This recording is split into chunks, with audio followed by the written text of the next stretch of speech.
Baik, assalamualaikum warahmatullahi wabarakatuh. Halo teman-teman semua. Jadi ini karena keterbatasan waktu, saya coba menyampaikan intro sambil pulang, nggih. Jadi intinya adalah pada video kali ini saya akan menyampaikan materi tentang pengkategorisasian atau pengelompokan organisasi-organisasi yang mana dia punya tujuan misi sosial sebagai tujuan utamanya, atau kemudian profit sebagai tujuan utamanya. Nanti juga lebih spesifik lagi saya akan menjelaskan pengkategorisasian atau pengelompokan daripada organisasi-organisasi yang punya misi sosial. Nah, kemudian seberapa besar persentase misi sosialnya, atau seberapa atau bagaimana relevansi atau keterkaitan antara misi sosialnya dengan kegiatan bisnisnya. Kemudian juga akan saya sampaikan apakah kewirausahaan sosial ini sebagai sebuah bisnis atau justru hanya sebagai sebuah program sosial. Nah, untuk lebih lengkapnya jangan lupa tetap tonton video ini sampai selesai, oke? Tapi sebelum kita mulai videonya, jangan lupa untuk subscribe, kemudian juga tekan lonceng notifikasi sehingga teman-teman sekalian bisa tahu video-video berikutnya, serta share video ini ke orang-orang yang teman-teman rasa sedang mengambil mata kuliah kewirausahaan sosial. Baik, seperti itu dulu untuk intro kali ini. Stay safe, jaga kesehatan, dan juga jaga jarak, pakai masker. Mari kita mulai video berikut ini.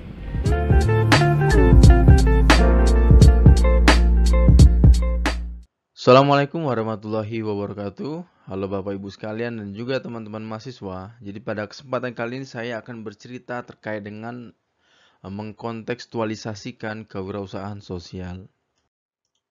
Baik, teman-teman mahasiswa sekalian, untuk mengawali video kali ini maka saya akan menyampaikan berkaitan dengan pengelompokan organisasi. Nah, organisasi seperti apa, yaitu karena kebetulan tema dari kelas kita adalah berbicara soal kewirausahaan dan juga kewirausahaan sosial. Saya mengambil atau meminjam perkataan yang ditulis oleh Alter Kim di bukunya berjudul Social Enterprise Typology, yang bisa teman-teman download pada link berikut ini di bawah ini. Dia mengkategorikan organisasi menjadi 3 jenis. Yang pertama yaitu organisasi filantropi atau kedermawanan. Kemudian yang kedua yaitu organisasi hybrid, dan ketiga yaitu bisnis komersil. Nah, apa sih yang membedakan 3 jenis organisasi ini? Pertama, kita lihat dari sisi motivasi gitu. Filantropi atau kedermawanan ini motivasinya adalah untuk melakukan kebaikan, murni melakukan kebaikan. Sedangkan di seberang sana, bisnis komersil motivasinya adalah untuk kepentingan pribadi. Kepentingan pribadi seperti apa? Yaitu sudah jelas, yaitu keuntungan dalam hal ekonomi. Dan di tengah-tengahnya ada yang namanya organisasi hybrid, organisasi gabungan, di mana dia menggabungkan motivasi untuk melakukan kebaikan dan juga motivasi untuk mengumpulkan atau meregenerate atau menduplikasi keuntungan gitu. Keuntungan dalam bentuk ekonomi. Kemudian kita berbicara soal metode. Nah, di sini filantropi atau kedermawanan ini berangkat dari misi sosial. Kemudian di seberang sana, bisnis komersil ini berangkat dari keadaan pasar. Artinya segala jenis produk atau jasa yang dihasilkan itu disesuaikan dengan permintaan pasar. Nah, di tengah-tengahnya ada organisasi hybrid, di mana organisasi ini mencoba untuk menyeimbangkan antara kebutuhan pasar dan juga misi sosial.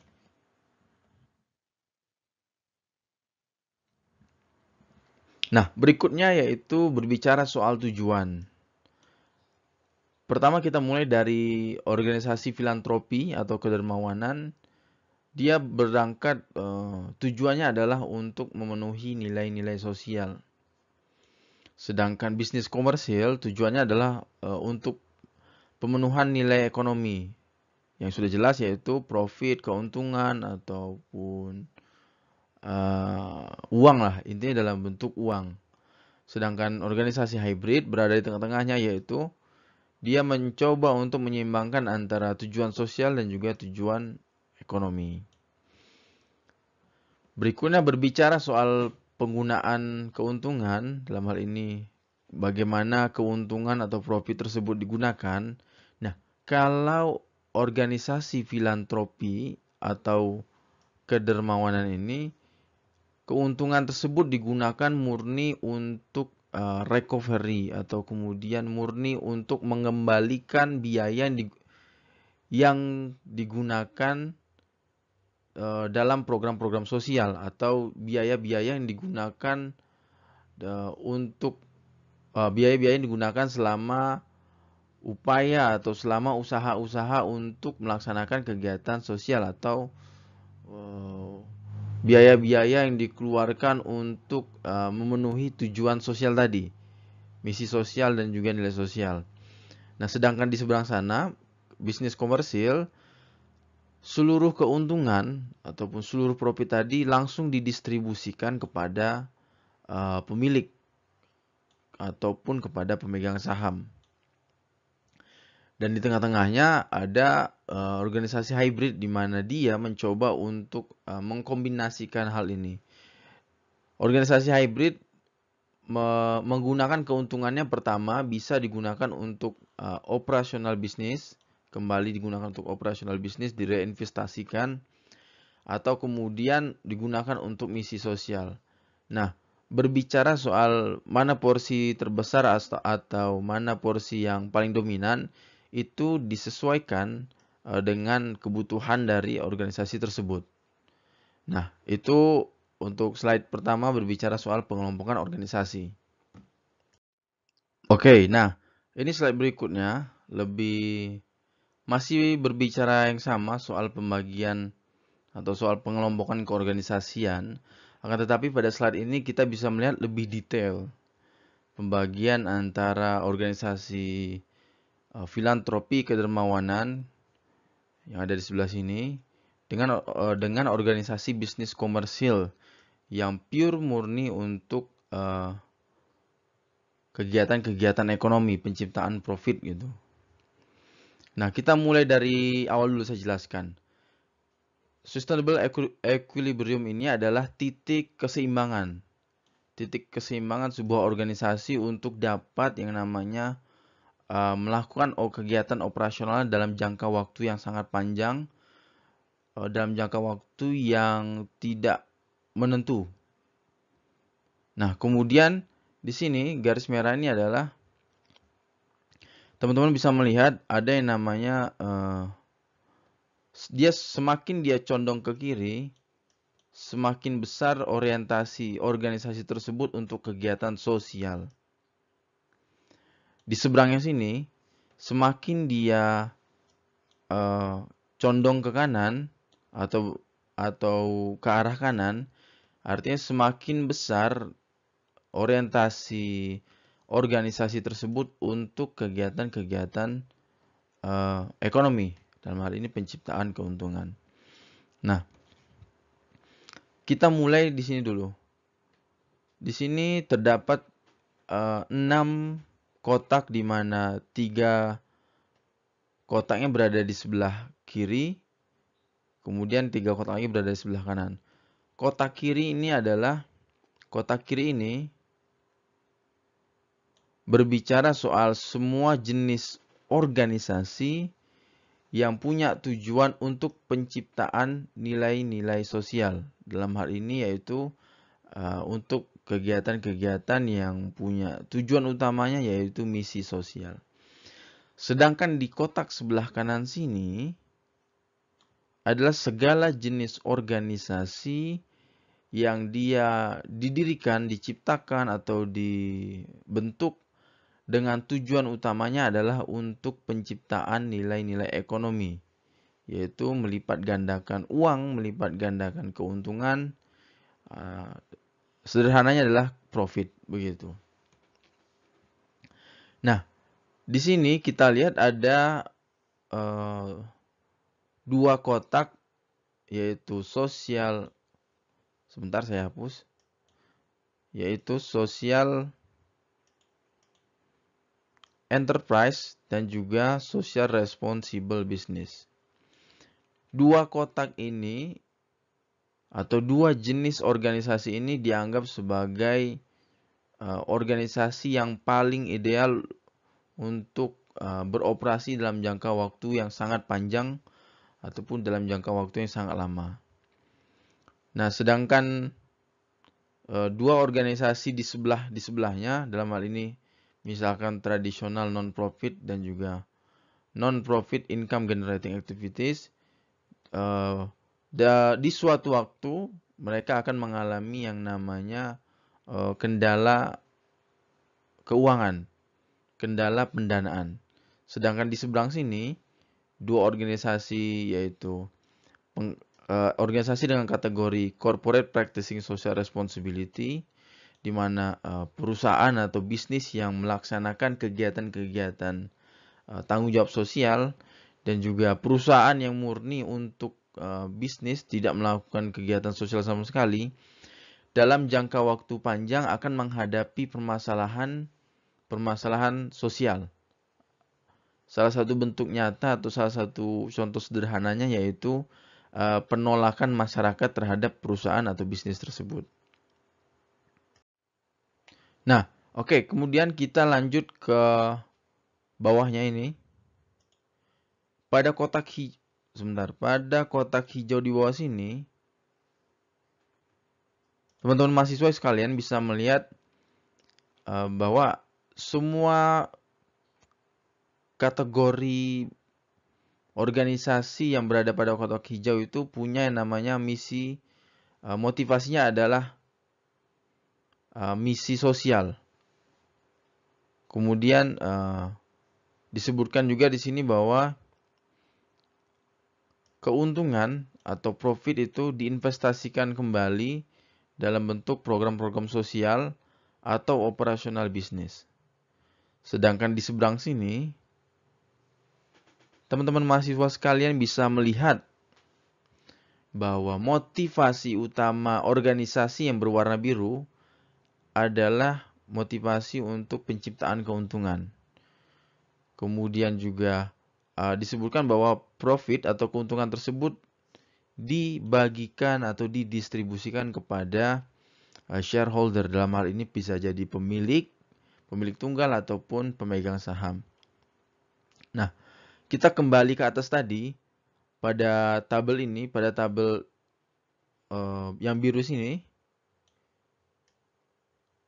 meskipun disebutkan bahwa organisasi tersebut termasuk dalam kategori social responsible business, bisnis yang menjalankan tanggung jawab sosialnya, akan tetapi tetap prioritas utama dari kegiatan kegiatan organisasi tersebut adalah untuk penciptaan profit atau keuntungan.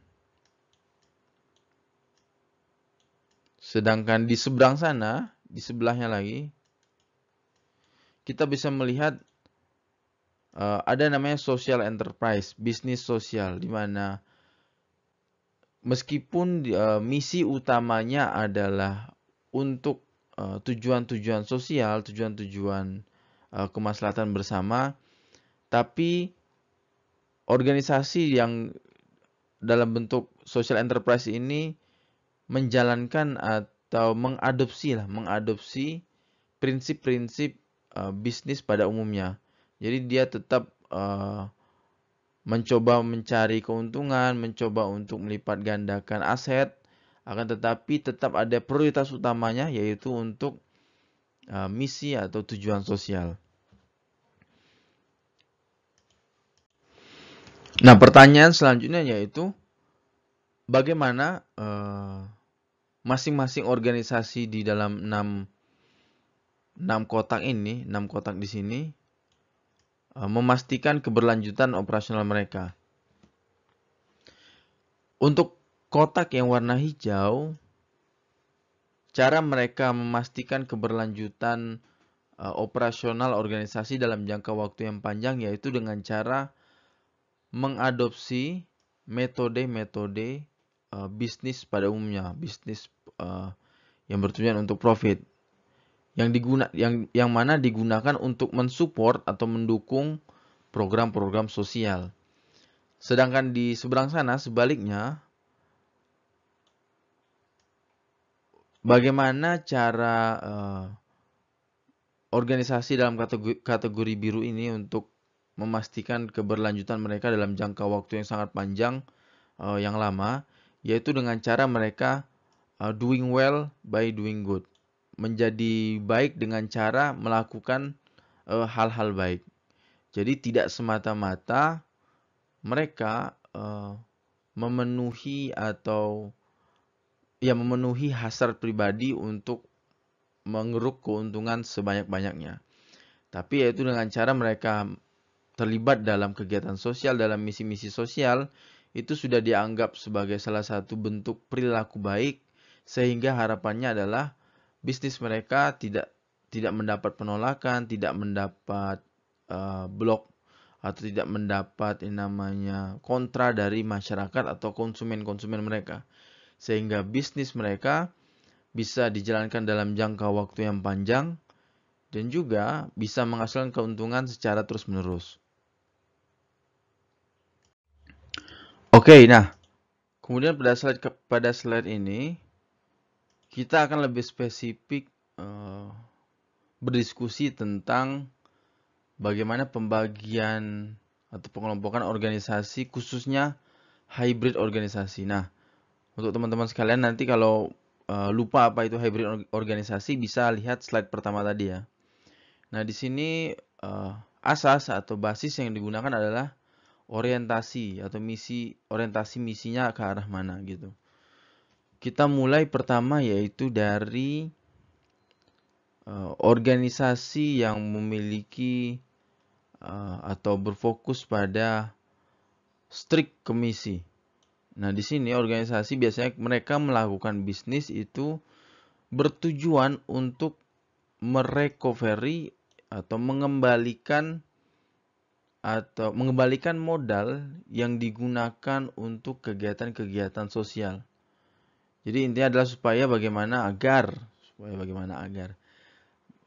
kegiatan-kegiatan sosial mereka lakukan tersebut, biaya-biayanya yang ditimbulkan dari kegiatan sosial tersebut dapat kembali lagi kepada mereka untuk kemudian dilakukan lagi kegiatan-kegiatan sosial, mungkin bisa jadi di tempat lain atau di waktu-waktu berikutnya.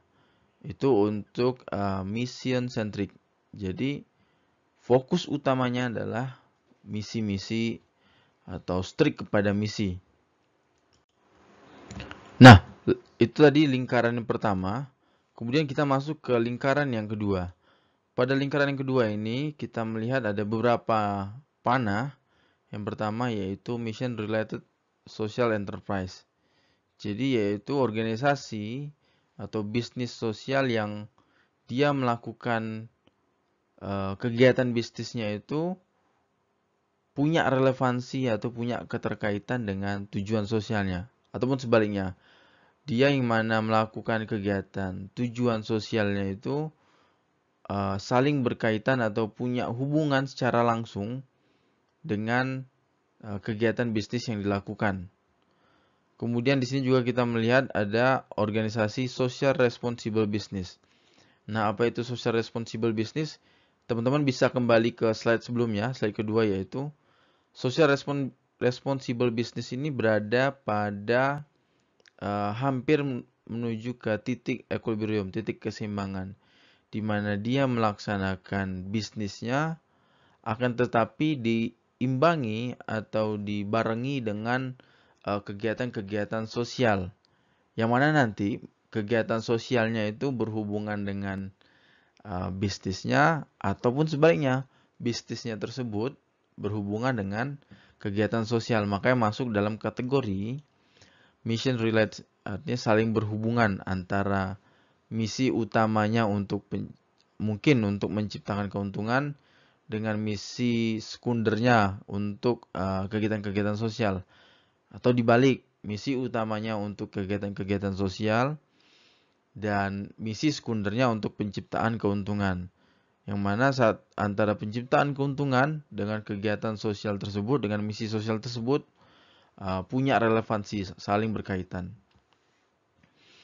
Nah, di sini juga disebutkan bahwa organisasi yang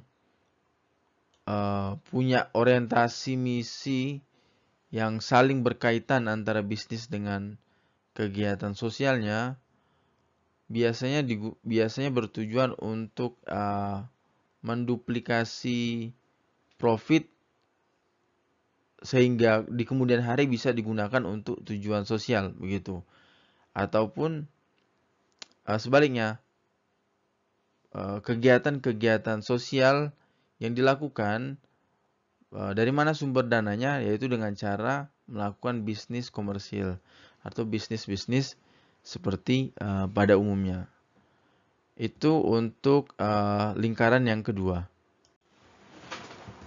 Oke, nah kemudian kita masuk ke lingkaran yang ketiga. Di sini ada dua panah. Yang pertama yaitu organisasi yang melaksanakan kegiatan tanggung jawab sosial perusahaan atau corporate social responsibility, dan juga bisnis sosial yang mana antara bisnis atau kegiatan bisnis utamanya yang bertujuan untuk menciptakan keuntungan itu tidak ada hubungan sama sekali dengan tujuan atau misi sosialnya, tidak saling bersinggungan. Nah, kita contohkan untuk organisasi yang melaksanakan tanggung jawab sosial perusahaan, mengapa disebut sebagai dalam atau dikelompokkan dalam bentuk tidak ada hubungan sama sekali dengan misinya. Teman-teman sekalian pasti tahu namanya ada perusahaan tambang, ada perusahaan migas, ada perusahaan ekstraktif lainnya. Mereka tujuan utamanya adalah untuk menciptakan keuntungan, untuk memberikan keuntungan atau profit kepada pemilik perusahaan ataupun pemegang saham.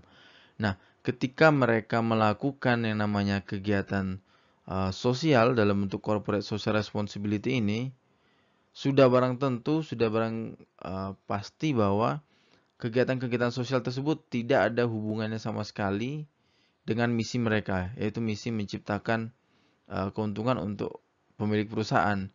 Nah, makanya kadang biasanya kita temui ada perusahaan yang dia bergerak di bidang ekstraktif seperti tambang emas, tambang batu bara, tapi mereka tetap melakukan yang namanya kegiatan-kegiatan sosial dalam bentuk pemberdayaan masyarakat, misal pemberdayaan masyarakat untuk bantuan UMKM atau pemberian fasilitas kesehatan kepada masyarakat, yang kalau kita telisik lebih jauh, padahal kan tidak ada kaitan antara program pemberdayaan masyarakat ini dengan kegiatan atau usaha bisnis tambang yang mereka jalankan. Nah, itu makanya pada lingkaran ketiga ini, organisasi-organisasi yang berada di lingkaran ketiga ini termasuk dalam organisasi unrelated to mission, organisasi yang tidak punya keterkaitan sama sekali dengan misi utamanya. Baik teman-teman, untuk slide berikutnya ini kita lihat ada semacam sumbu X, sumbu X dan juga sumbu Y. Nah, semua perusahaan yang berada di atas sini, termasuk dalam organisasi yang punya misi sosial atau tujuan sosialnya menjadi poin paling penting atau poin utama sosial. Sedangkan untuk yang di bawah ini kita bisa melihat ada yang namanya profit motive, yaitu profit keuntungan atau ekonomi.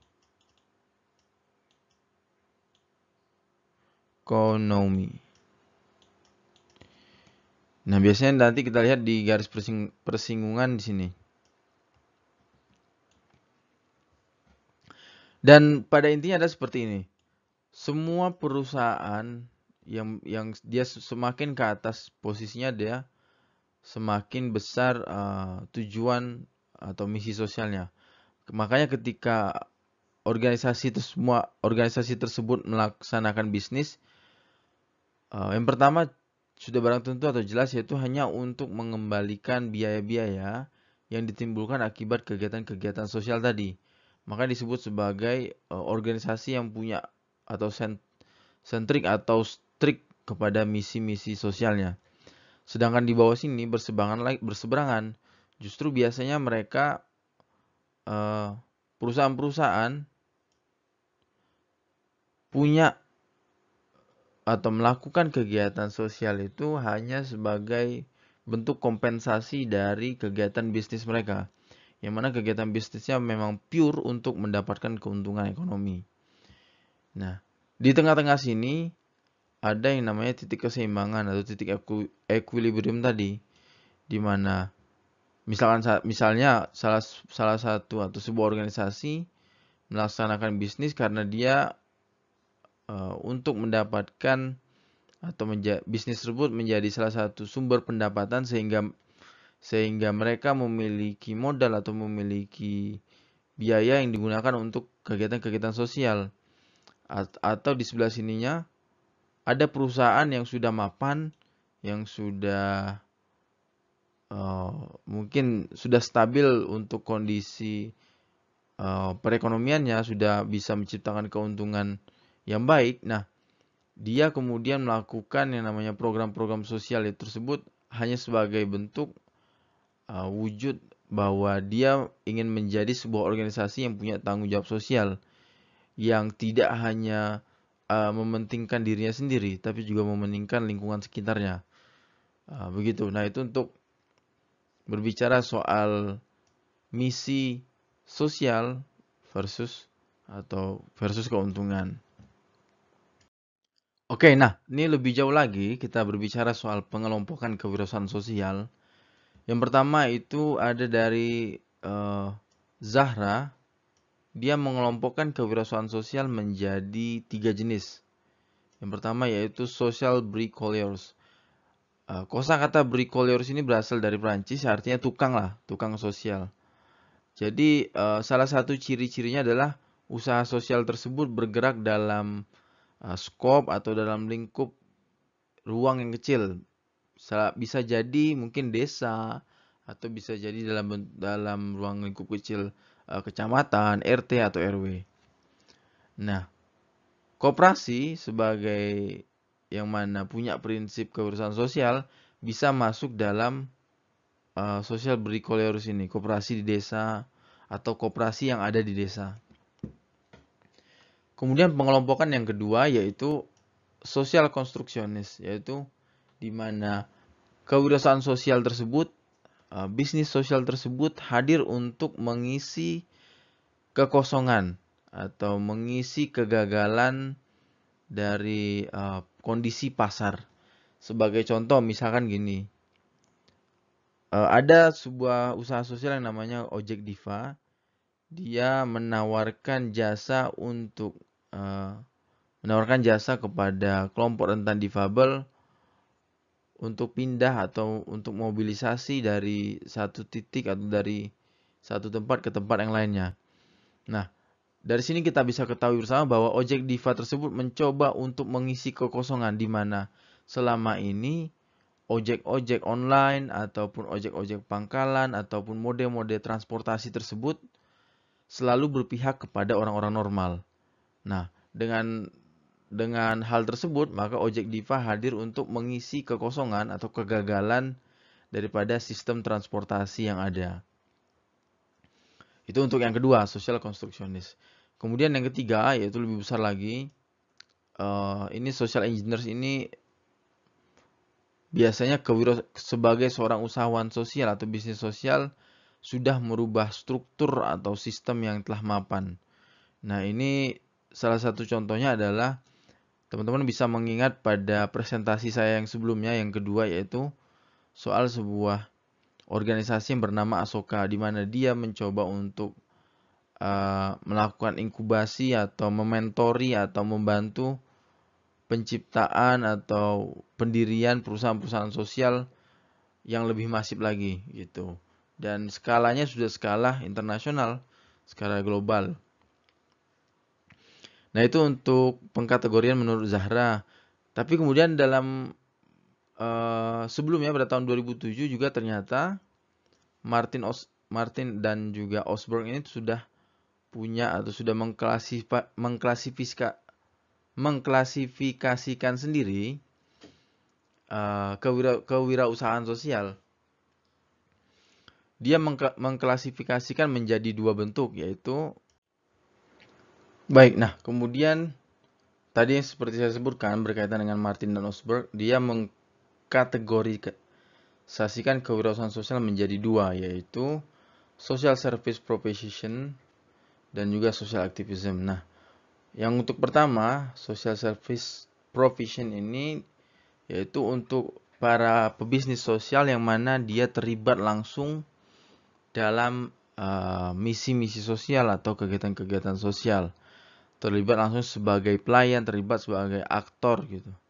Nah, sedangkan untuk social activism ini biasanya adalah para pebisnis sosial yang mereka secara tidak langsung berupaya atau terlibat untuk melakukan perubahan-perubahan atau mewujudkan misi-misi atau tujuan yang telah ditentukan oleh organisasi sebelumnya.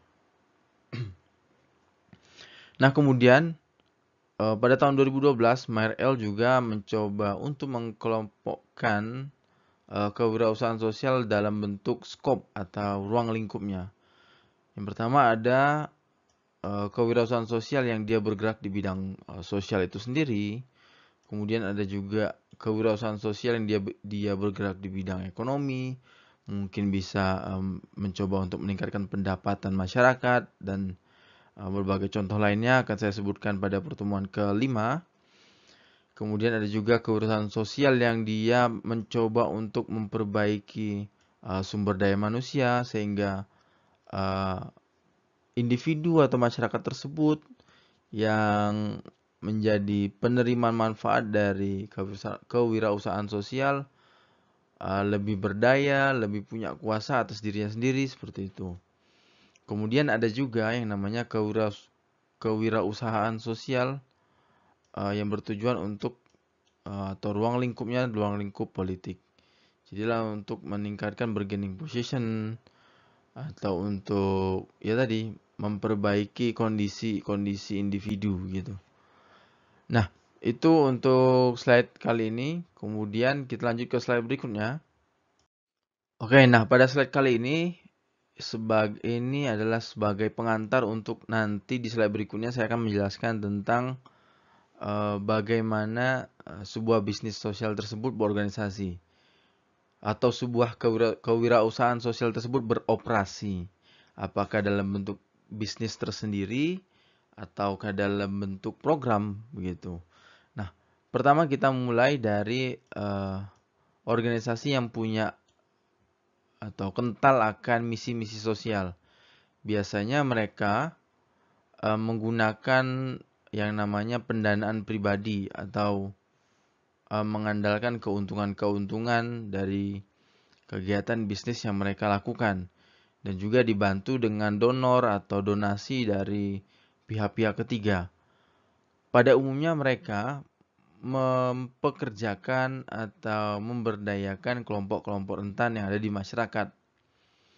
Kemudian, nah ini yang paling kental adalah yang paling ketara, yaitu organisasi ini biasanya antara program sosial dengan organisasi bisnisnya menjadi satu. Nah, kemudian yang kedua yaitu organisasi yang punya misi yang berhubungan dengan tujuan dari organisasi tersebut.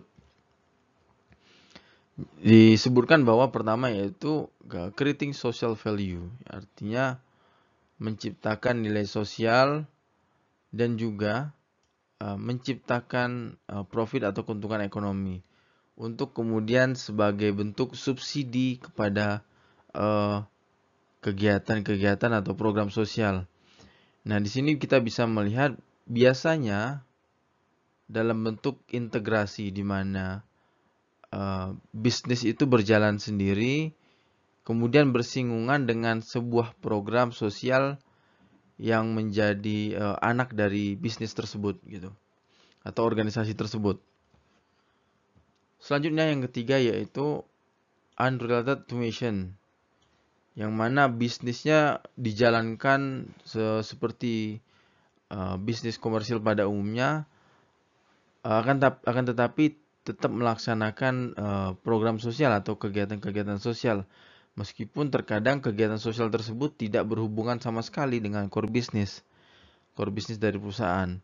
Nah, maka di sini disebutkan penciptaan keuntungan atau pendapatan dari organisasi tersebut ditujukan untuk biaya operasional ataupun kegiatan sosial, program-program sosial. Nah, ini dijelaskan ada eksternal, artinya kadang ada bisnis organisasi tersebut, bisnisnya terpisah dengan program sosial. Nah, itu untuk slide kali ini. Nah, ini slide ini akan bercerita lebih detail. Apakah sebuah kewirausahaan sosial tersebut dianggap sebagai bisnis atau hanya program semata?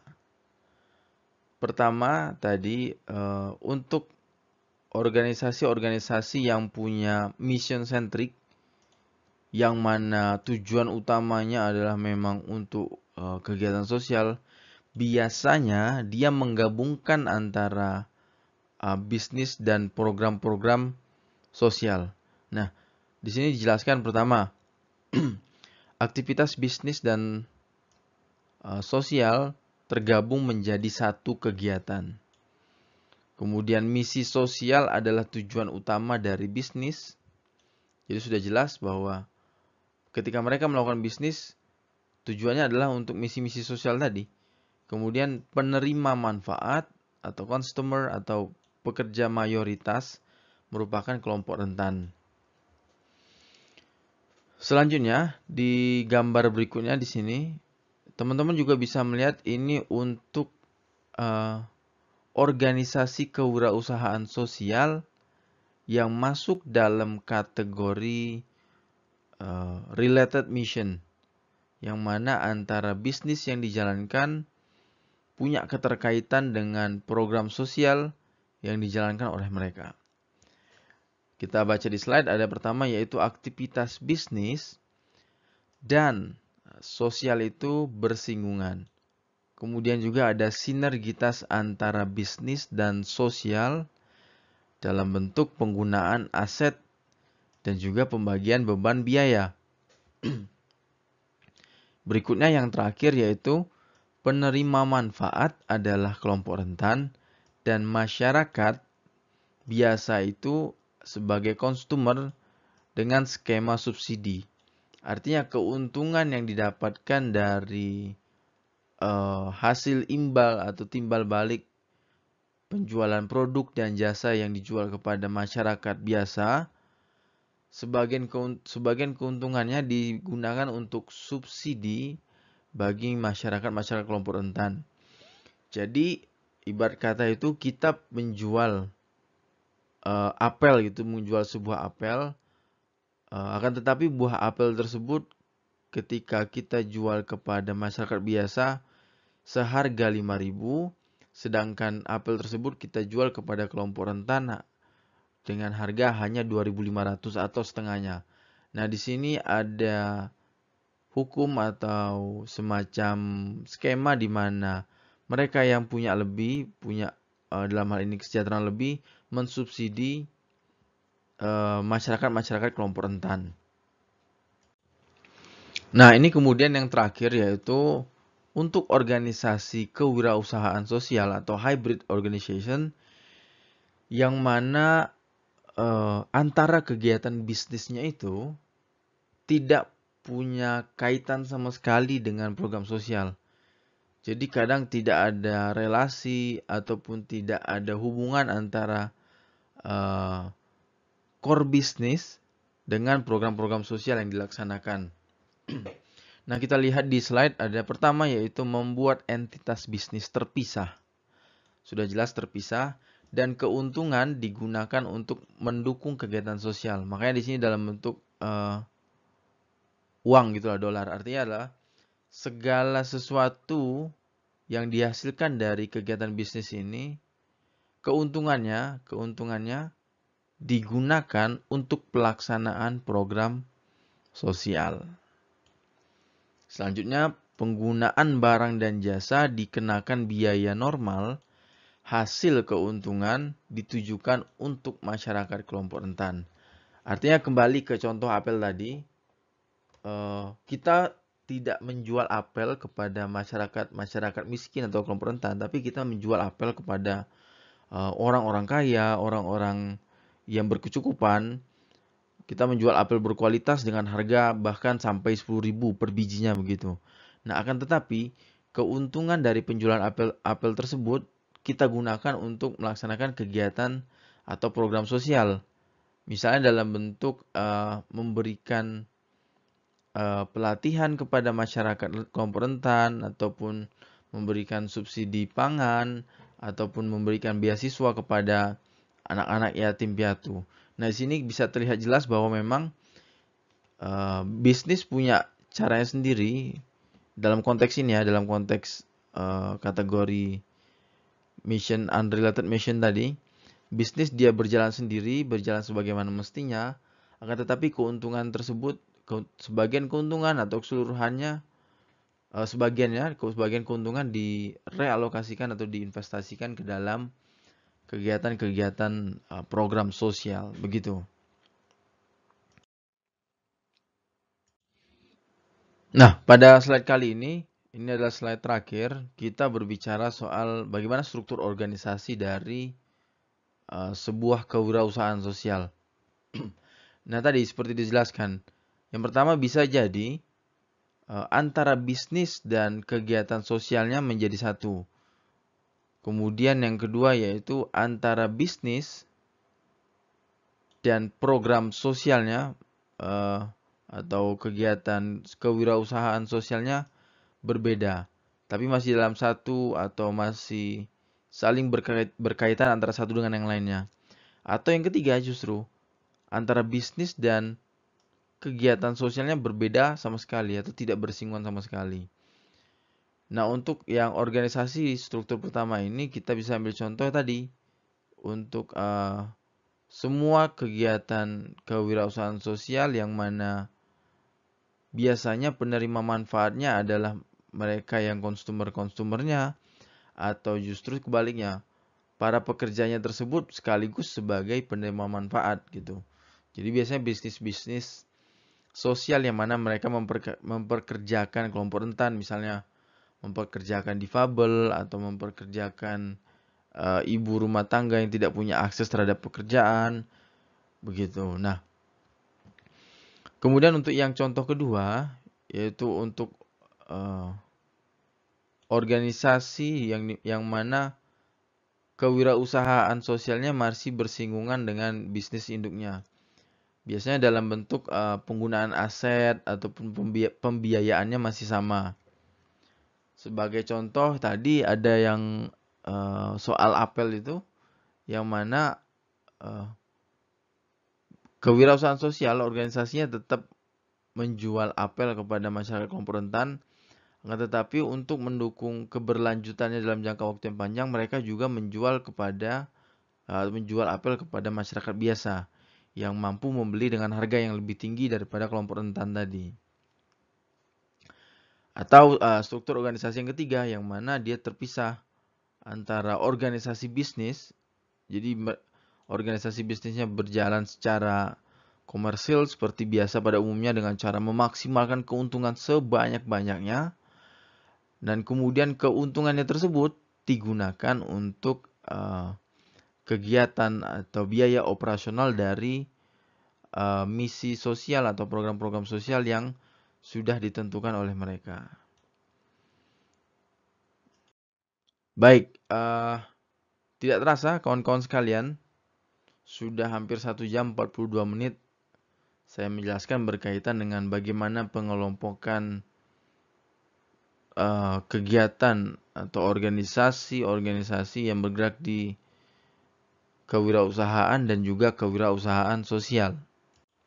Sebelum saya menutup presentasi kali ini, jadi saya simpulkan terlebih dahulu bahwa secara garis besar, secara umum terdapat 3 pembagian atau 3 pengelompokan organisasi. Yang pertama yaitu organisasi yang dia pure untuk kegiatan sosial. Kemudian ada organisasi yang pure untuk menciptakan keuntungan. Dan juga ada organisasi yang berdiri di antara keduanya tadi. Nah, biasanya yang menjadi problem adalah organisasi-organisasi yang pure melaksanakan kegiatan sosial gini, tanpa melaksanakan kegiatan operasional bisnis, mereka itu bergantung dengan yang namanya pendonor. Pendonor ini bisa dari pihak-pihak ketiga.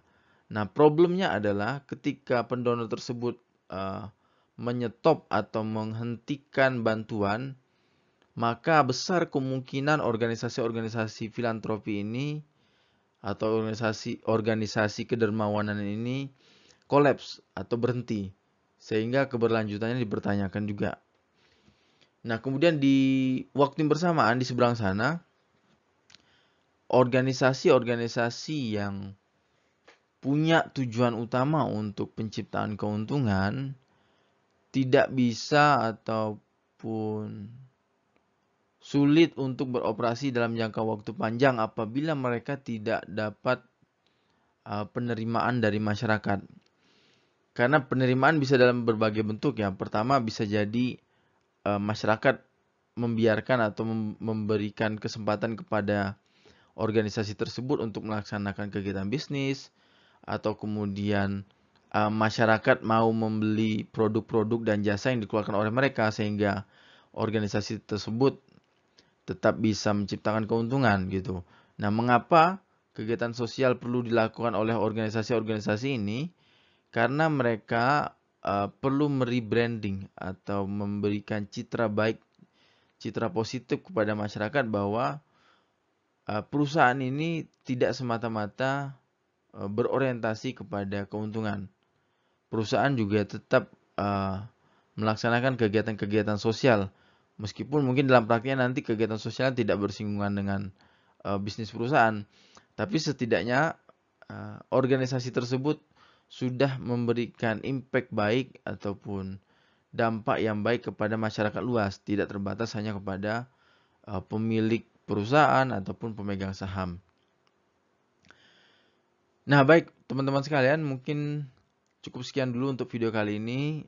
Saya harap penjelasan saya tadi mudah dimengerti, ataupun apabila ada pertanyaan atau hal-hal yang masih dibingungkan, silakan nanti bertanya di grup ataupun chat personal. Lebih dan kurang saya mohon maaf. Wabillahi taufiq wal hidayah. Wassalamualaikum warahmatullahi wabarakatuh.